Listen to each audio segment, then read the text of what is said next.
नमस्कार साथियों, एक बार फिर से स्वागत है आपका हमारे YouTube channel top up education 2.0 में। उम्मीद है कि आप सभी लोग बहुत अच्छे होंगे और जिन भाई बहनों ने अभी तक चैनल को सब्सक्राइब नहीं किया है, कृपया करके वो चैनल को सब्सक्राइब करें, लाइक करें और शेयर कर दें। ठीक है, पिछली क्लास में हमने पढ़ा था कि रासायनिक अभिक्रियाएं कितने प्रकार की होती हैं। आज हम पढ़ने वाले हैं कि रासायनिक अभिक्रिया कितने प्रकार की होती है और कौन से प्रकार में रासायनिक अभिक्रिया में क्या होता है, उनकी डिटेल के बारे में हम लोग पढ़ने वाले हैं। तो पहली अभिक्रिया आती है संयोजन अभिक्रिया।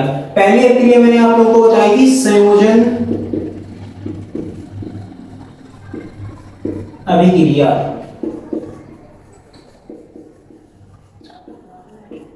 पहली अभिक्रिया मैंने आपको वहां बताई थी संयोजन अभिक्रिया। अब संयोजन अभिक्रिया क्या होती है? जब दो या दो से अधिक अभिकारक मैंने आप लोग को अभिकारकों के बारे में बताया था, अभिकारक और उत्पादों के बारे में बताया था कि अभिकारक और उत्पाद क्या होते हैं। ठीक है, कि अभिकारक और उत्पाद क्या होते हैं। किसी भी रासायनिक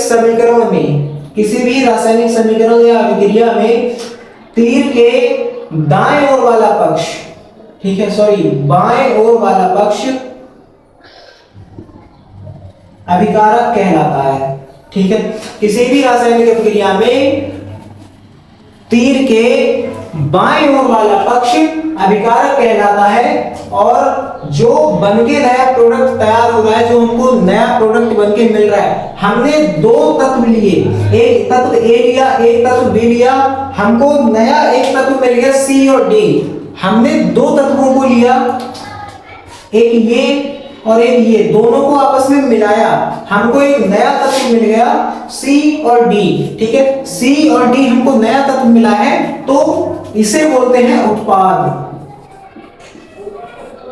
क्या बोलते हैं? उत्पाद। अभिकारक क्या होते हैं? अभिकारक अभिक्रिया में भाग लेने वाले तत्वों को अभिकारक कहते हैं। ठीक है, और अभिकारकों के फलस्वरूप प्राप्त होने वाले तत्वों को उत्पाद कहते हैं। ठीक है, तो मैंने अभी आप लोगों को बोला संयोजन अभिक्रिया क्या होती है। मैंने आप लोगों को भी बताया जब दो या दो से अधिक अभिकारकों को मिलाकर एक नया उत्पाद बनाकर तैयार किया जाता है, उसे हम संयोजन अभिक्रिया कहते हैं। जब दो या दो से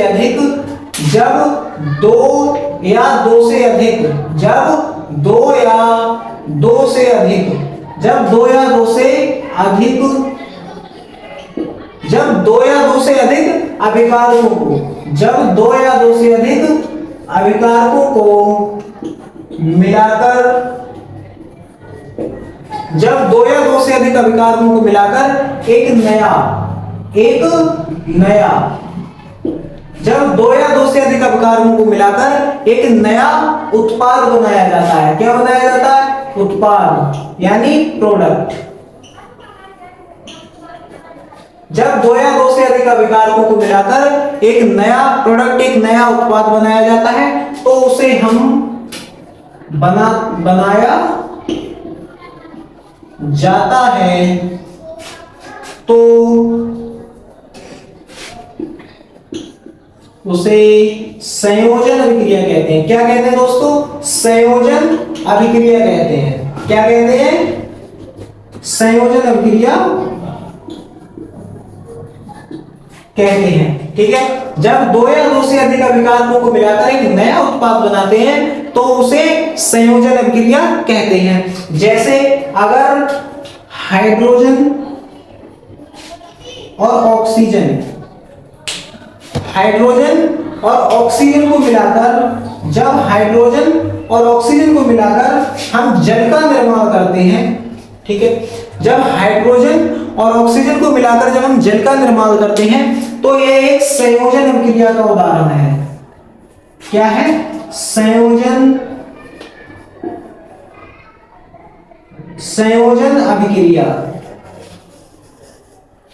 संयोजन अभिक्रिया का उदाहरण है जब दो या दो से अधिक तत्वों को मिलाकर एक नया उत्पाद बनाया जाता है, तो उसे संयोजन अभिक्रिया कहते हैं। जैसे H2 और O2, हाइड्रोजन और ऑक्सीजन को मिलाकर हमने जल का निर्माण किया, उसे क्या बोलेंगे, क्या बोलेंगे, संयोजन अभिक्रिया। ठीक है, अब ये रिएक्शन बैलेंस नहीं है इस समय। ठीक है, अब इसको बैलेंस कैसे करेंगे, बैलेंस ऐसे करेंगे, हाइड्रोजन के कितने परमाणु, सॉरी कितने अणु हैं यहाँ, हाइड्रोजन के 2 अणु हैं यहाँ पे, और ऑक्सीजन के कितने अणु हैं, ऑक्सीजन के 2 अणु हैं यहाँ। यहाँ तो हाइड्रोजन के 2 अणु हैं, लेकिन यहाँ ऑक्सीजन का एक ही अणु है। ठीक है, 2 कर दिए हाइड्रोजन, सॉरी ऑक्सीजन के 2 अणु कर दिए, लेकिन 2 अणु करने के बाद हमारे पास हाइड्रोजन के 4 अणु हो गए, तो इधर 4 कर दो, ये रिएक्शन हो गई बैलेंस। इसका मतलब ये है कि अगर हम हाइड्रोजन और ऑक्सीजन को मिलाकर अगर जल का निर्माण करना चाहते हैं, तो हमें हाइड्रोजन के 4 अणु और ऑक्सीजन के मिनिमम 2 अणु लेने होंगे, तब कहीं जाके हमको जल मिलेगा। ठीक है, अब ऐसे ही एक एग्जांपल और है, Mg प्लस O। Mg क्या है,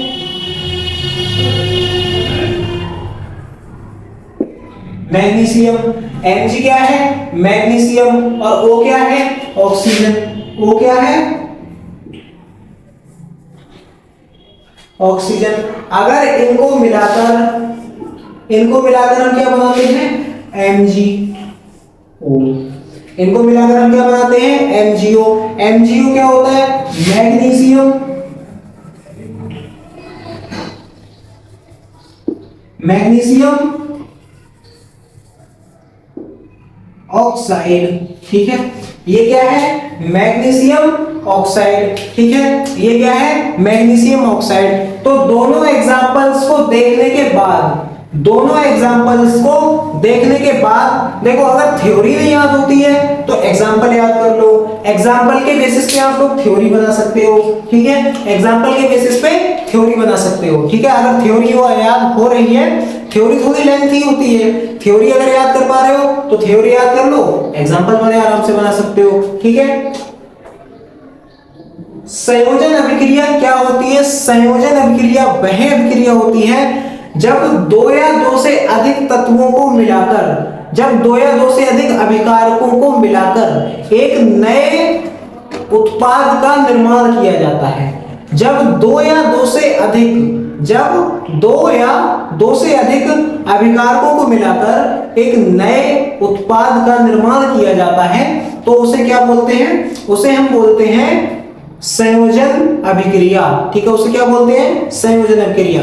अगर एग्जांपल लेते हैं तो एग्जांपल के लिए अगर हाइड्रोजन और ऑक्सीजन को मिलाकर जल बनाना है, हाइड्रोजन और ऑक्सीजन को मिलाकर जल बनाना है, तो हाइड्रोजन के 2 अणु, सॉरी हाइड्रोजन के 4 अणु और ऑक्सीजन के 2 अणु लेने से हमको जल मिलेगा। ठीक है, तो यहाँ पे 2, यहाँ पे मिनिमम 2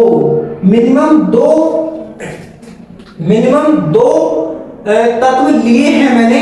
ठीक है, मिनिमम मैंने डेफिनेशन में क्या बोला, 2 या 2 से अधिक, 2 या 2 से भी अधिक तत्वों को मिलाकर एक नए उत्पाद का निर्माण करते हैं। मैंने 2 या 2 से अधिक तत्व ले लिए, 2 तत्व मिनिमम ले लिए, मिनिमम 2 तत्व तो लेने ही लेने हैं। ठीक है, 2 तत्व ले लिए और एक नए उत्पाद का निर्माण हो गया। ठीक है, इसे हम बोलते हैं संयोजन अभिक्रिया। ठीक है, देख लीजिए,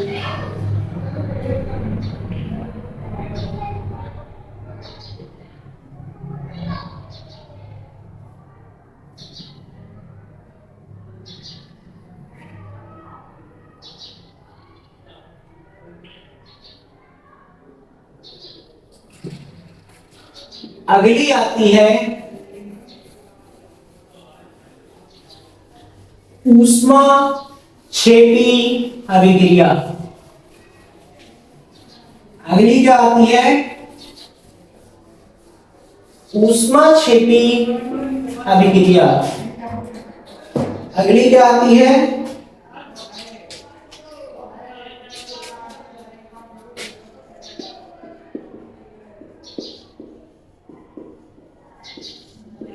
ऊष्माक्षेपी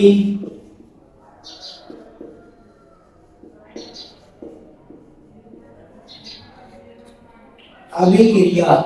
अगली क्या आती है? ऊष्माक्षेपी अभिक्रिया। अब ऊष्माक्षेपी अभिक्रिया क्या होती है?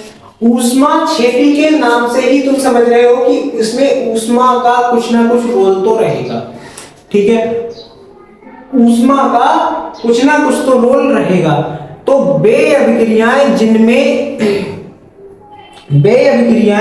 जिनमें रिएक्शन के दौरान, ठीक है, रिएक्शन के दौरान जब अभिक्रिया हो रही है, दो तत्वों की अभिक्रिया आपस में हो रही है, उस टाइम पे टेम्परेचर का बढ़ जाना, ठीक है, तापमान का बढ़ जाना ऊष्माक्षेपी अभिक्रिया कहलाते हैं। इसे हम ऊष्माक्षेपी अभिक्रिया कहते हैं। लिखेंगे कैसे? ऐसे लिखेंगे, जब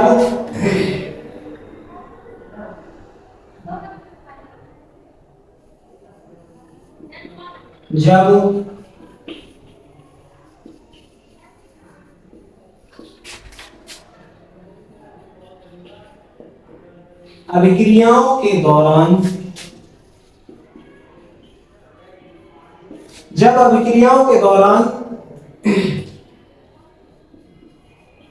तापमान का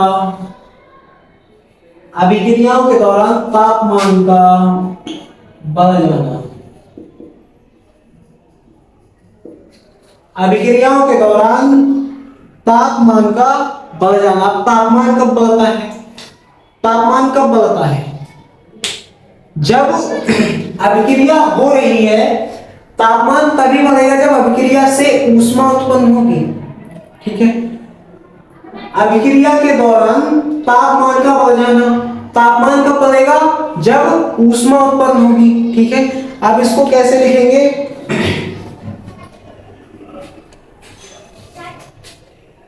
अभिक्रियाओं के दौरान ऊष्मा उत्पन्न होती है। अभिक्रियाओं के दौरान ऊष्मा उत्पन्न होती है।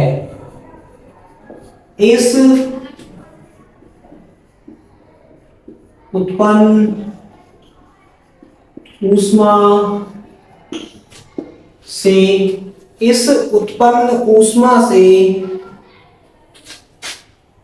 तापमान का बढ़ जाना, ठीक है, बढ़ जाना ऊष्माक्षेपीय अभिक्रिया कहलाता है।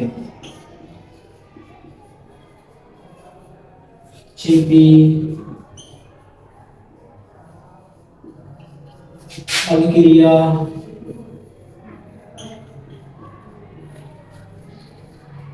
कहलाता, ठीक है। ऊष्माक्षेपी अभिक्रिया क्या होती है? हम अभिक्रिया करवा रहे हैं, ठीक है, हम किन्हीं दो या दो से अधिक तत्वों की अभिक्रिया करवा रहे हैं और उन तत्वों की अभिक्रिया से ऊष्मा उत्पन्न हो रही है और उस इतनी ज्यादा ऊष्मा उत्पन्न हो रही है कि अभिक्रिया का जो तापमान है, अभिक्रिया का जो टेम्परेचर है वो बढ़ जाता है, ठीक है। तो ऐसी अभिक्रियाओं को ऊष्माक्षेपी अभिक्रिया कहते हैं, ठीक है। जैसे अगर हम एग्जांपल देखें तो अगर हम एग्जांपल देखें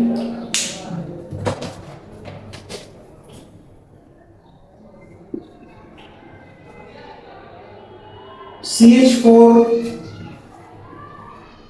प्लस O2, ठीक है, CH4 प्लस O2, इसे क्या बोलते हैं?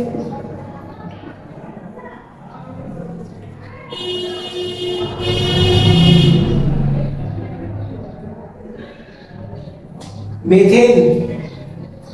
इसे क्या बोलते हैं?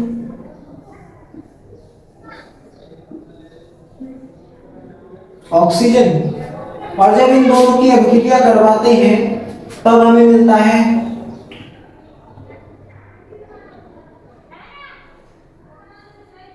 CO2 plus H2O। CO2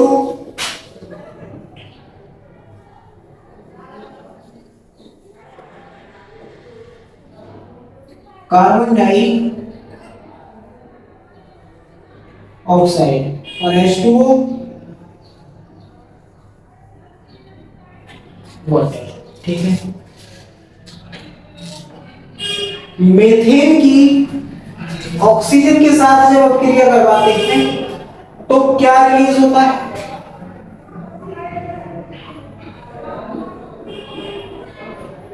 high temperature उत्पन्न होता है, जिससे कार्बन डाइऑक्साइड और जल बाहर निकल जाता है। ठीक है, जब मीथेन और ऑक्सीजन की अभिक्रिया करवाते हैं तो कार्बन डाइऑक्साइड और जल प्राप्त होता है। इस प्राप्त अभिक्रिया से हमें टेम्परेचर इतना ज्यादा हाई मिलता है कि ऊष्मा इतनी ज्यादा मिलती है कि अभिक्रिया का टेम्परेचर हाई हो जाता है। ठीक है, तो इसको अपनी भाषा में कैसे लिखोगे? अगर याद ना रहे तो ऊष्माक्षेपी अभिक्रिया को अपनी भाषा में कैसे लिखोगे?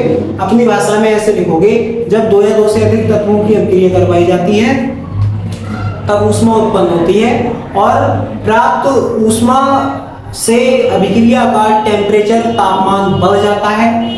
इन अभिक्रियाओं को ऊष्माक्षेपी अभिक्रिया कहते हैं। कोई एक एग्जांपल लिख दो। देखो, अगर ऑक्सीजन और मीथेन की अभिक्रिया हो रही है और अगर CO2 बाहर निकल रही है, इसका मतलब यह है कि वहां पे थोड़ी बहुत हीट जरूर उत्पन्न हुई होगी, तभी तो कार्बन डाइऑक्साइड बाहर निकल रही है। ठीक है, तो हीट, अगर किसी भी अभिक्रिया में कार्बन डाइऑक्साइड बाहर निकल रही है, इसका मतलब यह है कि वहां कुछ ना कुछ हीट तो प्रोड्यूस जरूर हुई है। ठीक है, इस बात को ध्यान रखना। कोई एक एग्जांपल लिख देना है, आंसर तुम्हारा सही है। अगला आता है ऊष्मा शोषी अभिक्रिया। ठीक है, अगला क्या आता है? ऊष्मा शोषी अभिक्रिया। इसको लिखें,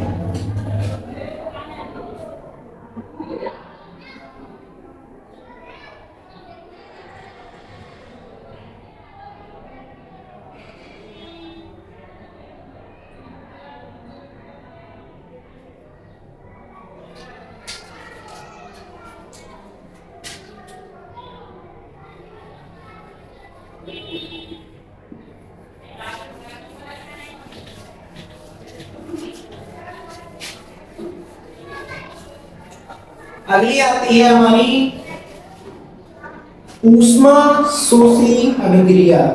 अगली क्या आती है?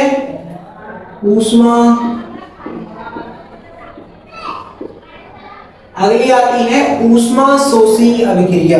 ठीक है, अगली आती है ऊष्मा शोषी अभिक्रिया। अब ऊष्मा शोषी अभिक्रिया होगी, ऊष्माक्षेपी अभिक्रिया में ऊष्मा प्रोड्यूस हो रही थी, ऊष्मा का निर्माण हो रहा था अभिक्रिया के दौरान।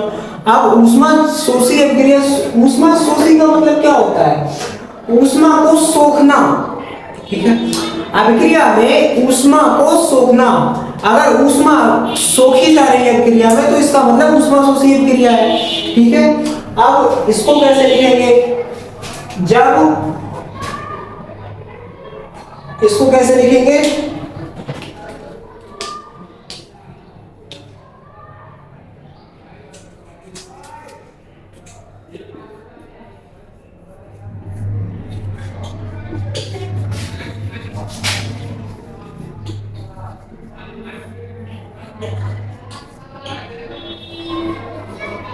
जिन अभिक्रियाओं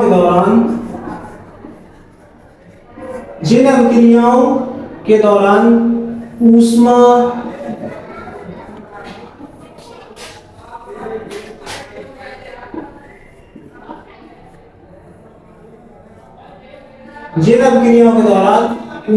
अवशोषित होती है,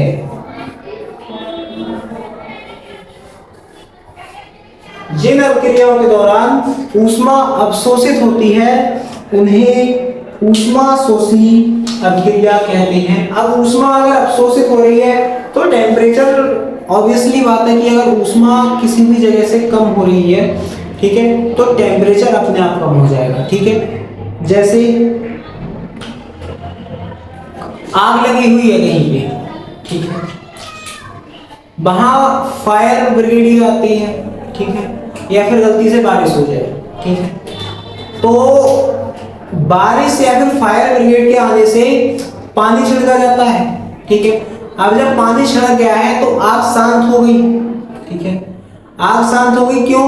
क्योंकि पानी ने उस ऊष्मा को अपने अंदर अवशोषित कर लिया, ठीक है। और जब ऊष्मा को पानी ने अपने अंदर अवशोषित कर लिया तो वहां पे टेम्परेचर, तापमान अपने आप कम हो जाएगा, अर्थात तापमान घटता है।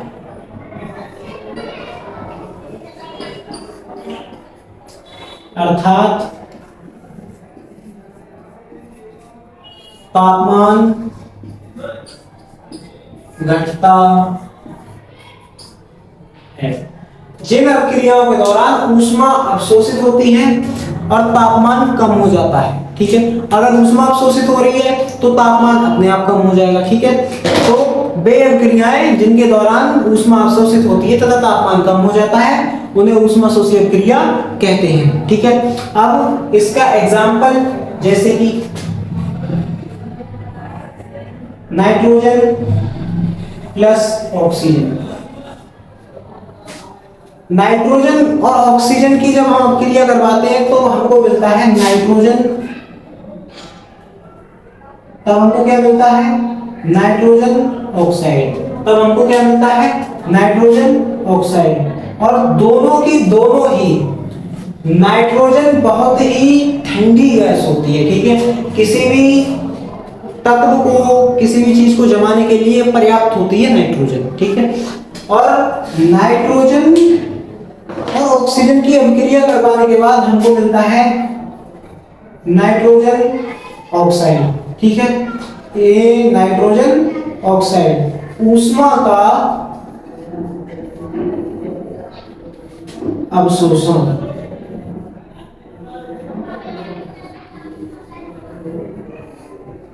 ऊष्मा का अवशोषण कैसे?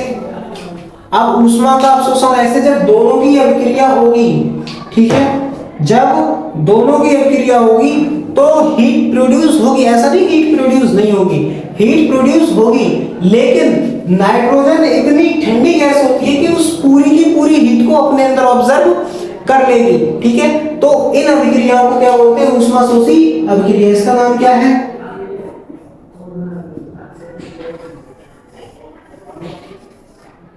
नाइट्रोजन। ये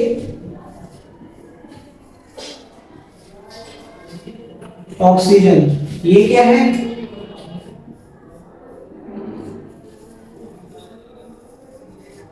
नाइट्रोजन ऑक्साइड, ठीक है। ये क्या है? नाइट्रोजन ऑक्साइड, ठीक है। लिखें इसको।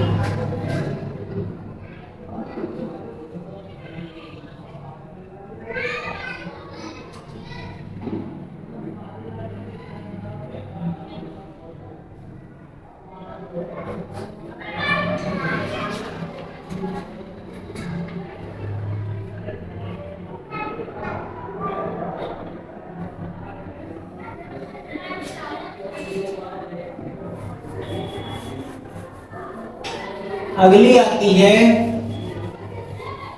वियोजन अभिक्रिया।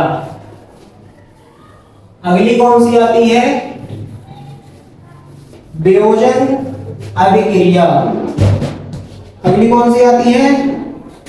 वियोजन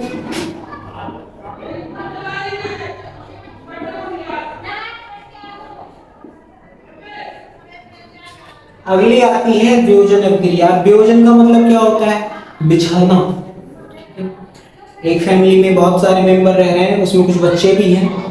बच्चे पहले प्राइमरी शिक्षा को कंप्लीट करते हैं, उसके बाद प्राइमरी शिक्षा कंप्लीट करने के बाद अपर लेवल की क्लास में जाते हैं, 6 to 8, फिर 9 to 12, फिर कॉलेज कंप्लीट करते हैं अपना। और एक दिन ऐसा आता है कि पैसे कमाने के चक्कर में सबके सब दूर दूर चले जाते हैं, ठीक है। मोस्ट ऑफ द टाइम ऐसा लड़कों के साथ होता है कि वो मोस्ट ऑफ द टाइम क्या ऑलवेज होता ही होता है कि कमाना ही है उनको। ऐसा नहीं कि उनको कोई प्रेशराइज कर रहा है, उनको कोई पीछे से प्रेशर मार रहा है कि भाई तुम कमाओ। नहीं, लड़के हमेशा खुद में इतने समझदार होते हैं कि सामने से वो ये देख रहे होते हैं कि हाँ पापा की एज बढ़ रही है, कम नहीं हो रही है। और अगर पापा की एज बढ़ रही है, साथ में मेरी भी एज बढ़ रही है, पापा की एज उस तरफ जा रही है कि वो अब आराम करने की स्थिति में जा रहे हैं, और मेरी एज उस तरफ जा रही है कि मेरी आराम करने की उम्र अब खत्म हो गई है, अब मुझे पापा की जगह लेनी होगी फैमिली को चलाने के लिए। ठीक है, तो ये वियोजन ये एक वियोजन अभिक्रिया का उदाहरण हम समझ सकते हैं कि जब एक ही फैमिली टूटकर कई अलग अलग हिस्सों में चली जाती है तो उसे वियोजन अभिक्रिया का उदाहरण हम समझ सकते हैं। ठीक है, अब आते हैं केमिस्ट्री में कि वियोजन अभिक्रिया क्या होती है। केमिस्ट्री में वियोजन अभिक्रिया वो होती है जब एक ही प्रकार का अभिकारक टूटकर दो या दो से अधिक नए उत्पादों का निर्माण करता है तो उसे कहते हैं वियोजन अभिक्रिया। जब एक ही अभिकारक टूटकर नए उत्पादों का निर्माण करता है तो उसे हम कहते हैं वियोजन अभिक्रिया। अब इसको लिखेंगे कैसे? ऐसे लिखेंगे, जब एक ही अभिकारक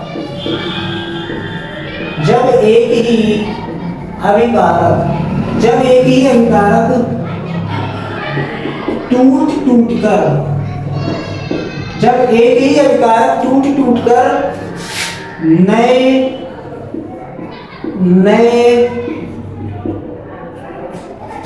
उत्पाद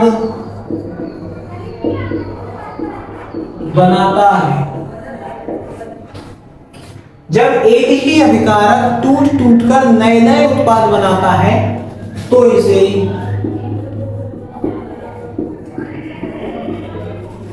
इसे वियोजन अभिक्रिया कहते हैं। वियोजन अभिक्रिया कहते हैं। एक एग्जांपल है, छोटा सा है,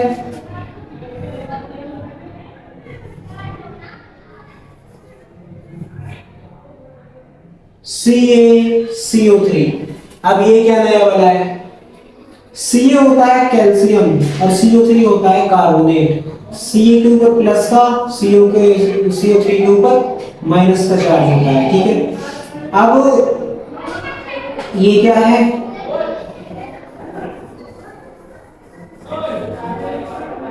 कैल्शियम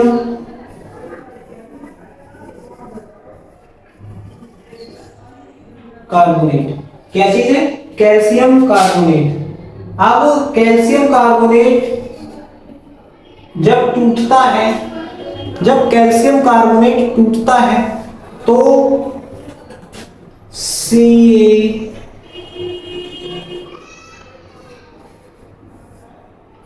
प्लस CO2। ठीक है, CaO और CO2। ठीक है, CaO क्या होता है?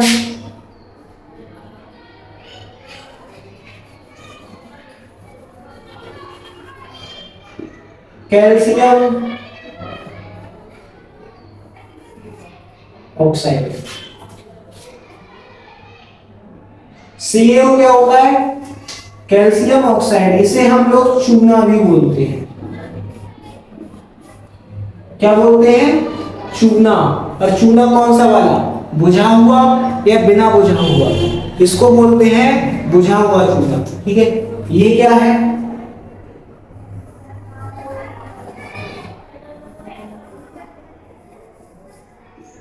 कार्बन डाई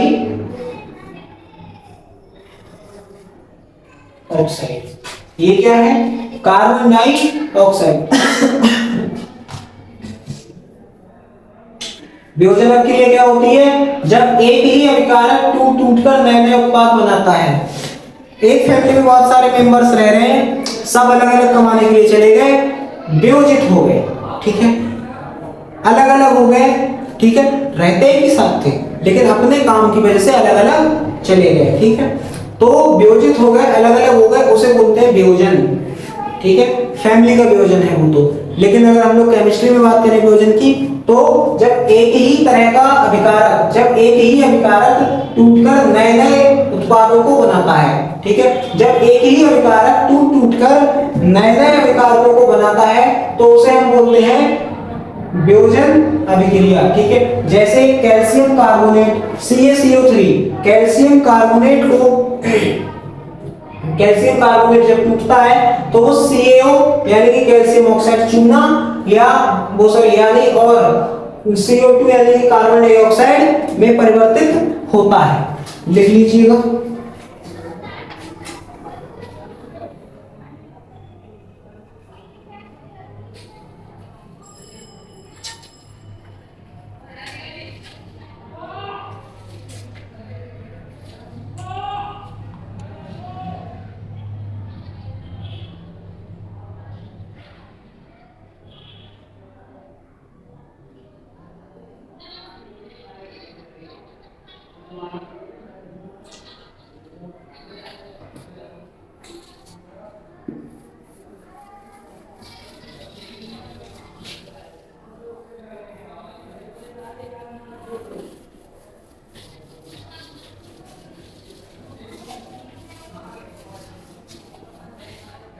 अगला क्या आता है? अगला आता है विस्थापन अभिक्रिया।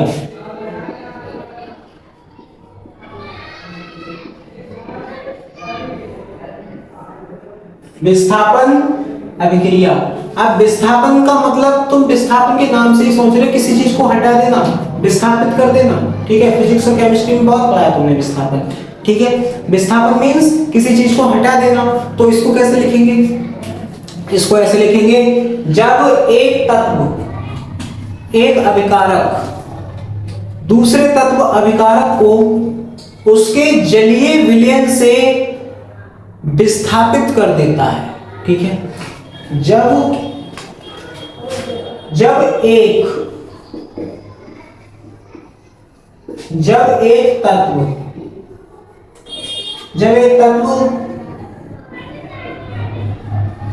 दूसरे तत्व को,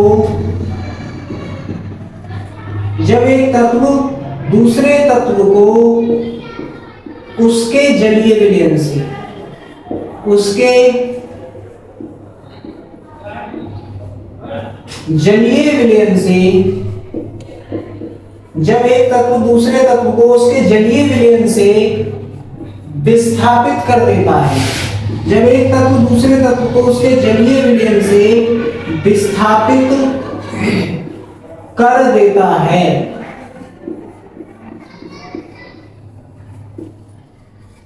जब एक तत्व दूसरे तत्व को उसके जलीय विलयन से विस्थापित कर देता है तो उसे हम विस्थापन अभिक्रिया कहते हैं। अगर एग्जाम्पल के लिए देखें तो फॉर एग्जाम्पल जैसे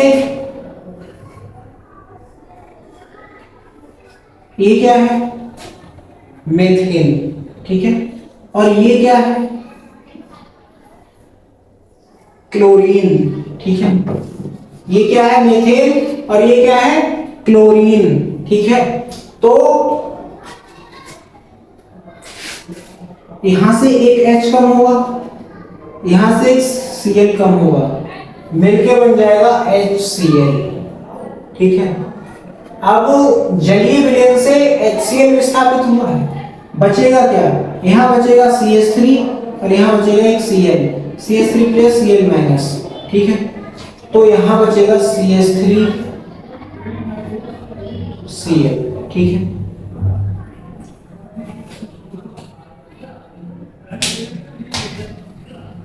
ये क्या है?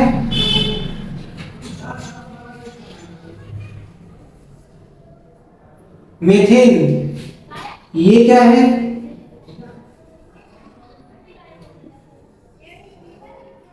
क्लोरीन।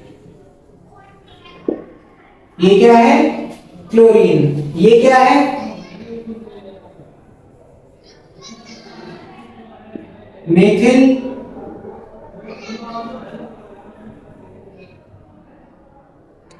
क्लोराइड। ये क्या है? Methyl chloride. इसे क्या कहते हैं?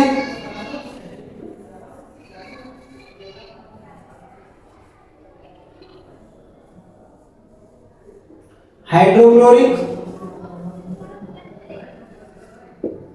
एसिड। ये क्या है? Hydrochloric acid. मेथेन और क्लोरीन की अभिक्रिया जब करवाते हैं, मेथेन और क्लोरीन की अभिक्रिया जब करवाते हैं तो मेथिल क्लोराइड प्राप्त होता है, हाइड्रोजन क्लोराइड बाहर निकलता है। ऐसे हाइड्रोजन क्लोराइड और हाइड्रोक्लोरिक अम्ल दोनों बोलते हैं, हाइड्रोजन क्लोराइड और हाइड्रोक्लोरिक अम्ल दोनों ही बोलते हैं।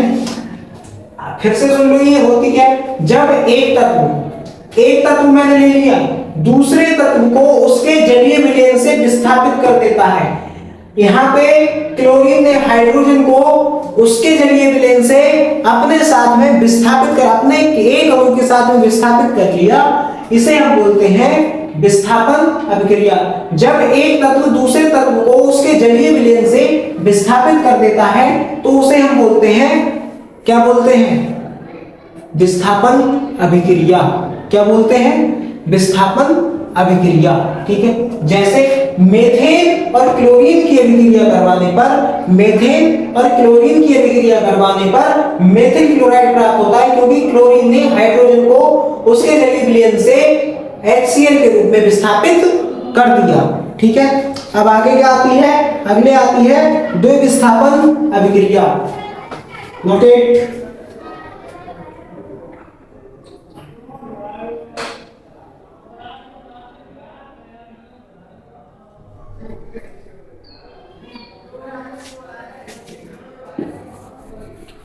अब क्या आती है? द्विविस्थापन अभिक्रिया।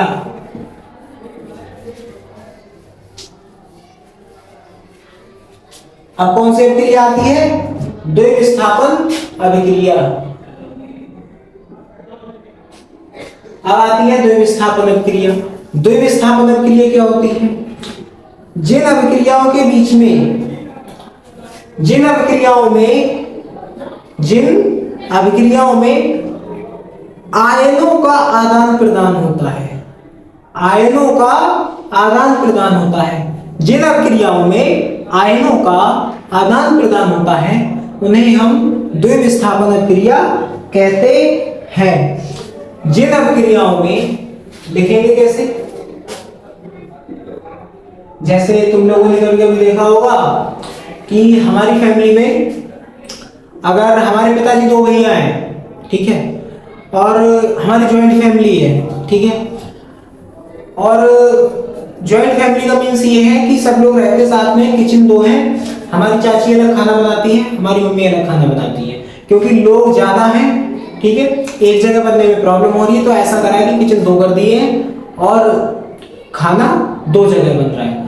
लेकिन ऐसा है कि अगर मेरा मन नहीं है कि मेरी मम्मी ने सब्जी आज अच्छी नहीं बनाई है, मेरी पसंद की सब्जी नहीं बनी है, मेरा मन नहीं है खाने का, तो मैं चाची की तरफ जाके खा सकता हूँ। चाची ने जो सब्जी बनाई उसे मैं खा सकता हूँ। इसे कहते हैं आयनों का आदान प्रदान। ठीक है, आयनों का आदान प्रदान। हमारे पास कम चीज है, तुम हमें दे दो, हमारे पास बहुत ज्यादा है, तुम हमसे ले लो। ठीक है, तो अभिक्रियाओं के बीच में, अगर अभिकारकों के बीच में अगर आयनों का आदान प्रदान हो रहा है तो उसे हम बोलते हैं द्विविस्थापन अभिक्रिया। ठीक है, अब लिखना शुरू करते हैं। जब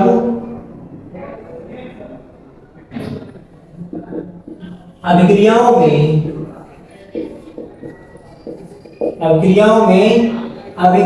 अभिकारकों के, जब अभिक्रियाओं में अभिकारकों के बीच, जब अभिक्रियाओं में अभिकारकों के बीच, जब अभिक्रियाओं में अभिकारकों के बीच आयनों का, किसका? आयंस, आयनों का आदान प्रदान, जब अभिक्रियाओं में अभिकारकों के बीच आयनों का आदान प्रदान होता है,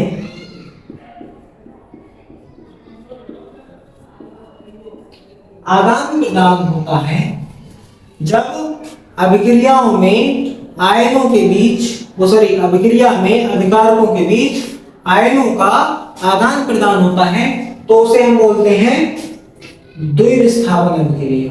ठीक है, कौन सी? द्विविस्थापन अभिक्रिया। क्या बोलते हैं उसे? द्विविस्थापन अभिक्रिया। जब अभिक्रिया में अभिकारकों के बीच आयनों का आदान प्रदान होता है तो उसे हम क्या बोलते हैं? द्विविस्थापन अभिक्रिया। जैसे जैसे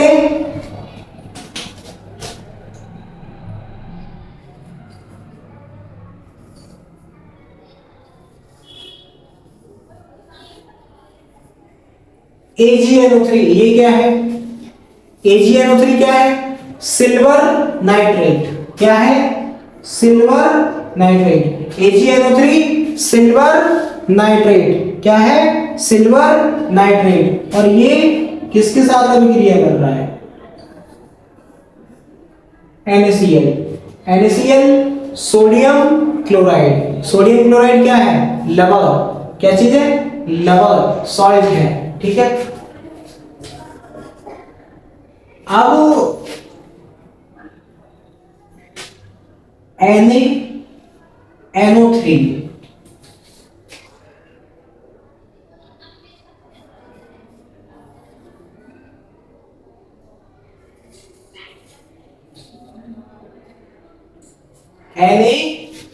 NaNO3, सॉरी इसको कैपिटल लिखा जाएगा। पहले क्या निकलेगा? AgCl, Ag plus Cl minus. Ag के ऊपर पॉजिटिव चार्ज होता है और क्लोरीन के ऊपर नेगेटिव चार्ज होता है। ठीक है। तो पॉजिटिव और नेगेटिव जब आपस में मिलते हैं तो बहुत अच्छा खासा बॉन्ड बनता है। कुछ लोगों का बहुत अच्छा खासा बॉन्ड बनता है। जब प्लस और माइनस मिलते हैं तो देखा है कि बहुत अच्छा बॉन्ड बनता है कुछ लोगों का। समझाऊं कैसे? पार्क में गए टहलने के लिए, देख गई कोई अच्छी लड़की, बन गया बॉन्ड। वो नहीं बनाना चाहती लेकिन इनके मन में इनकी तरफ से बॉन्ड बन गया। ठीक है। ऐसे बनता है बॉन्ड प्लस और माइनस का। कभी देखा कि पार्क में घूमते हुए किसी लड़के के साथ तुम्हारा बॉन्ड बन गया हो बहुत तगड़ा वाला? देखा कभी? या किसी लड़की का लड़की के साथ बॉन्ड बन गया हो बहुत तगड़ा वाला?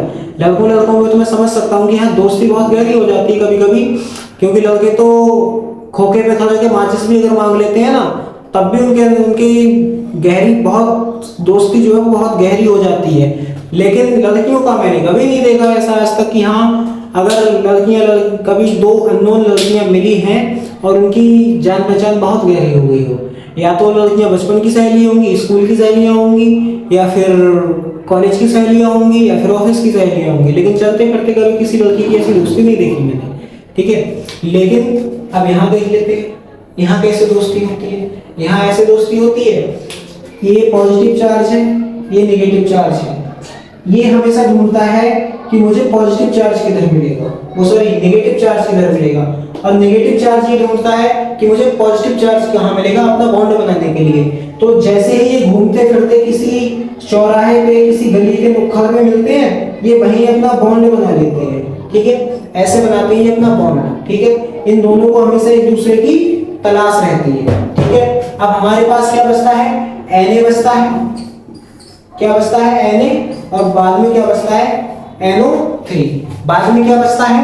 NO3। सबसे पहले क्या हुआ? जब अभिक्रियाओं में अभिकारकों के बीच आयनों का आदान प्रदान होता है। जब अभिक्रिया में अभिकारकों के बीच आयनों का आदान प्रदान होता है। ठीक है। जब अभिक्रिया में आयनों के बीच आदान प्रदान होता है क्या? अभिकारकों का, अभिकारकों के आयनों का आदान प्रदान होता है तो उसे हम क्या बोलते हैं? द्विविस्थापन अभिक्रिया बोलते हैं। ठीक है। जैसे कि इसका क्या नाम है? इसका नाम क्या है? इसका नाम मैंने अभी भी बताया था। इसका नाम क्या है? Silver nitrate. इसका नाम क्या है? Silver nitrate. इसको क्या बोलते हैं? Sodium chloride. इसको क्या बोलते हैं? Sodium chloride. इसको क्या बोलते हैं? Sodium chloride. इसको क्या बोलते हैं?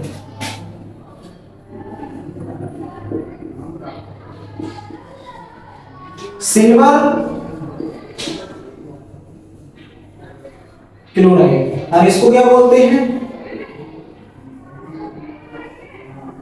सोडियम नाइट्रेट, इसको क्या बोलते हैं? Sodium nitrate. ये क्या है? AgNO3 silver nitrate, sodium chloride, silver chloride और सोडियम नाइट्रेट। ठीक है। अब अभिकारकों के बीच आयनों का आदान प्रदान हो रहा है। अभिकारकों के बीच आयनों का आदान प्रदान हो रहा है। ये चीजें क्या है? अभिकारक है।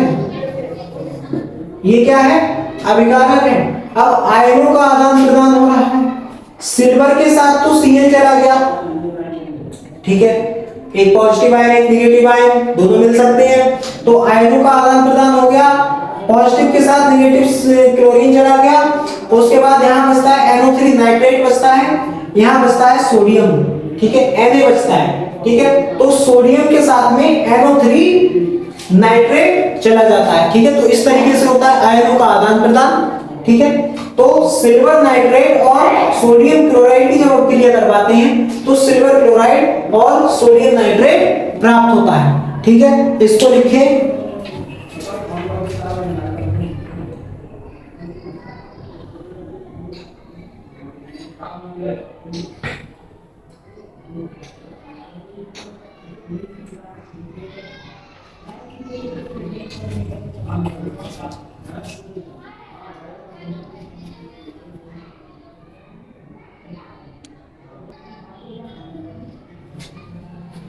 लिख गया। अगला क्या आता है? उपचयन, रिडक्शन। ठीक है, अगला आता है उपचयन। अगला क्या आता है? उपचयन। अगला क्या आता है?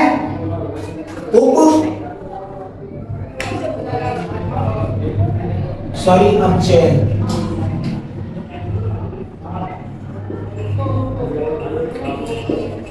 अगला क्या आता है? उपचयन। अगला क्या आता है?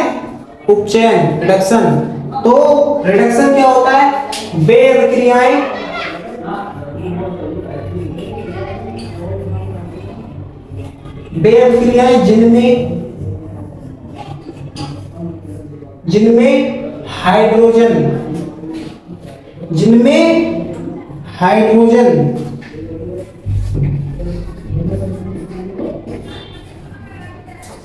जिनमें हाइड्रोजन का ह्रास यानी कि क्षति, हाइड्रोजन की क्षति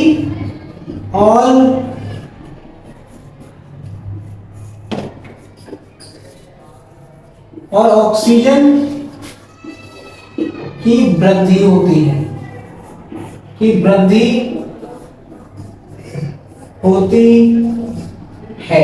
ठीक है। वे अभिक्रियाएं जिनमें हाइड्रोजन की क्षति होती है, मतलब हाइड्रोजन या तो मिनिमम हो जाती है, या फिर हाइड्रोजन बिल्कुल ही खत्म हो जाती है। तो ऐसी अभिक्रियाओं को क्या बोलते हैं? उपचयन। या फिर जिनमें ऑक्सीजन की वृद्धि हो रही है, ऑक्सीजन जो है वो बढ़ जाती है, का मतलब ये नहीं कि कहीं और से आके मिल जाती है, ऐसा कुछ भी नहीं है।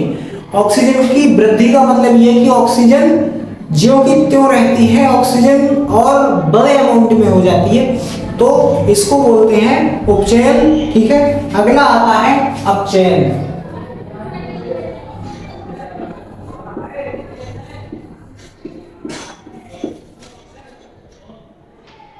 अगला आता है अपचयन। अब अपचयन इसके जस्ट अपोजिट होता है। अपचयन कैसा होता है? इसका जस्ट अपोजिट होता है। कैसा? वे अभिक्रियाएं जिनमें हाइड्रोजन की क्षति और ऑक्सीजन की वृद्धि होती है उन्हें तो उपचयन कहते हैं। लेकिन वे अभिक्रियाएं जिनमें हाइड्रोजन की वृद्धि और ऑक्सीजन का नुकसान यानी कि कमी रहती है, ऐसी अभिक्रियाओं को हम बोलते हैं उपचयन। अब इसको कैसे लिखेंगे? इसको ऐसे लिखेंगे, वे अभिक्रियाएं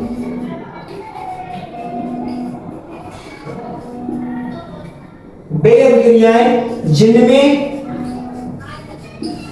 वे अभिक्रियाएं जिनमें हाइड्रोजन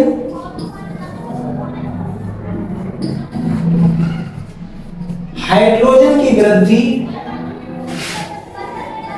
वे अभिक्रियाएं जिनमें हाइड्रोजन की वृद्धि और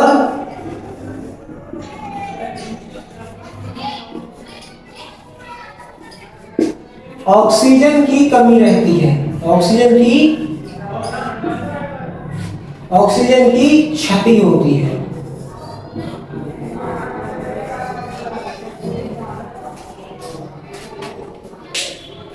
वे अभिक्रियाएं जिनमें हाइड्रोजन की वृद्धि और ऑक्सीजन की क्षति होती है, ऐसी अभिक्रियाओं को क्या बोलते हैं? अपचयन बोलते हैं। एक अभिक्रिया इनमें से याद कर लो, दूसरी अपने आप याद हो जाएगी। एक याद कर लो कि वे अभिक्रियाएं जिनमें हाइड्रोजन की क्षति और ऑक्सीजन की वृद्धि होती है, ठीक है, तो उसे कहते हैं उपचयन, ठीक है। एक अगर याद कर ली तो दूसरी वाली अपने आप याद हो जाएगी।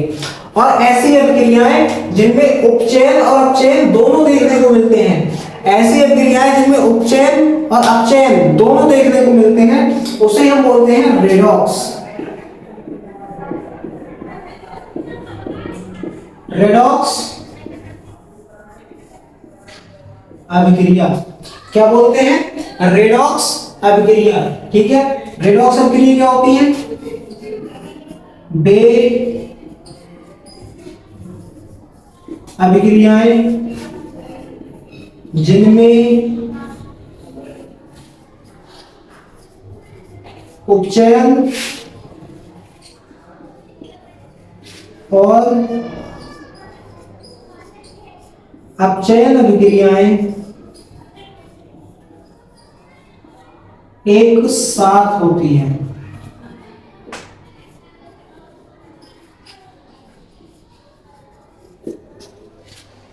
उपचयन क्या होता है? वे अभिक्रियाएं जिनमें हाइड्रोजन की क्षति और ऑक्सीजन की वृद्धि होती है, उसे हम बोलते हैं उपचयन अभिक्रिया। अपचयन वे अभिक्रिया जिनमें हाइड्रोजन की वृद्धि और ऑक्सीजन की क्षति होती है। अपचयन और रेडॉक्स वे अभिक्रिया जिनमें उपचयन और अपचयन अभिक्रिया एक साथ होती है, उसे हम बोलते हैं रेडॉक्स अभिक्रियाएं, ठीक है। क्या बोलते हैं? रेडॉक्स अभिक्रियाएं। क्या बोलते हैं? रेडॉक्स अभिक्रियाएं, ठीक है। इसके बाद आता है संक्षारण, ठीक है। इसके बाद आता है संक्षारण। Note down.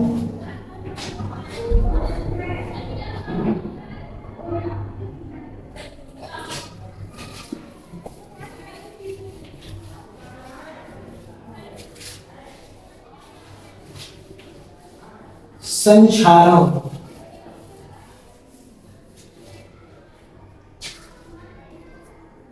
क्या आती है?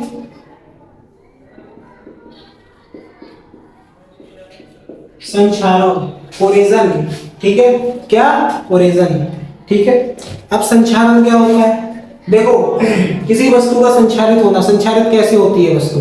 जैसे मान लो हमारा लोहा पड़ा हुआ है, खुले में पड़ा है, उसके ऊपर बारिश भी हो रही है, तेज धूप भी लग रही है, आंधी बारिश ऐसे ही पड़ा हुआ है। तो जब कोई भी वस्तु अपने आसपास की आर्द्रता, नमी, ठीक है, या फिर ऊष्मा, इन सब से प्रभावित होती है और उसमें कुछ ना कुछ कमी आ जाती है, तो उसे हम संक्षारण बोलते हैं।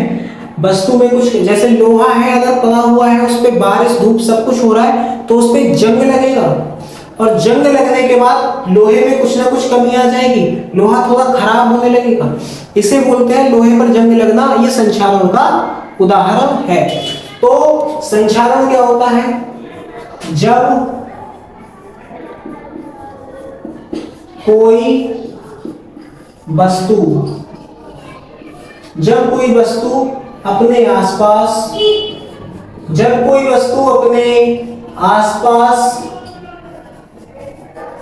कोई वस्तु अपने आसपास की आर्द्रता,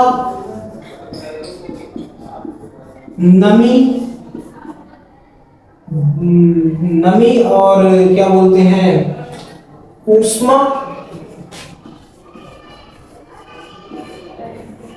से प्रभावित होती है,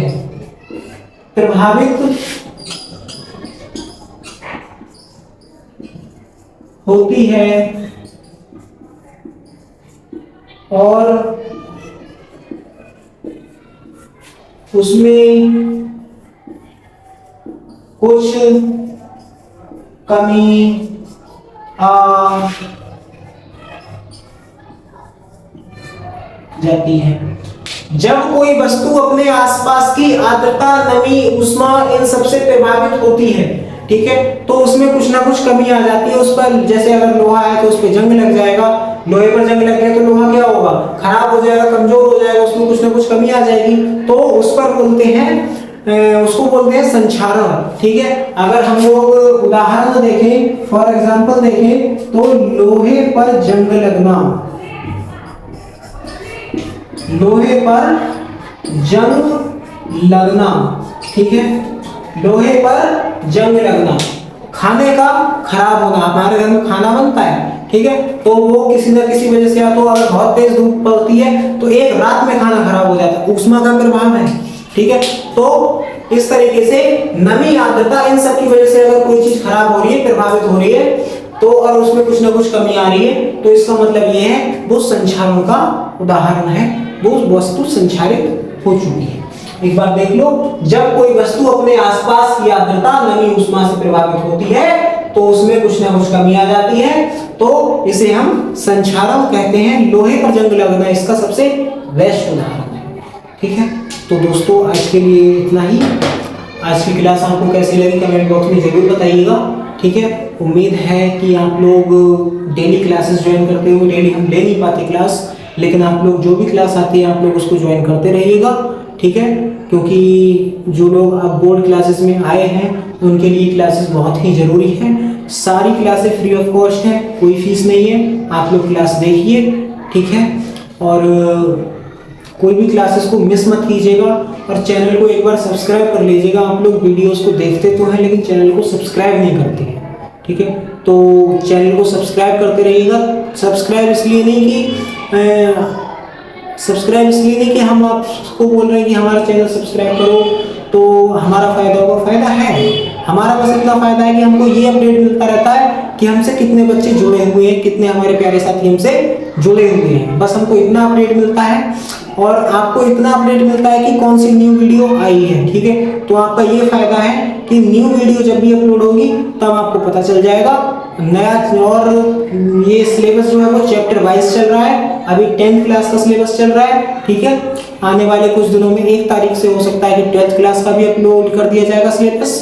आप लोग डेली वीडियो देखते रहिएगा और खूब मन लगा के पढ़ाई कीजिएगा। इस बार का रिजल्ट आप लोगों ने देखा, बहुत ही अच्छा रिजल्ट आया है, बच्चों ने बहुत मेहनत की है। उसी तरीके से आप भी मेहनत करेंगे और उनसे भी अच्छा रिजल्ट लेकर आएंगे, ठीक है। तो आज के लिए इतना ही।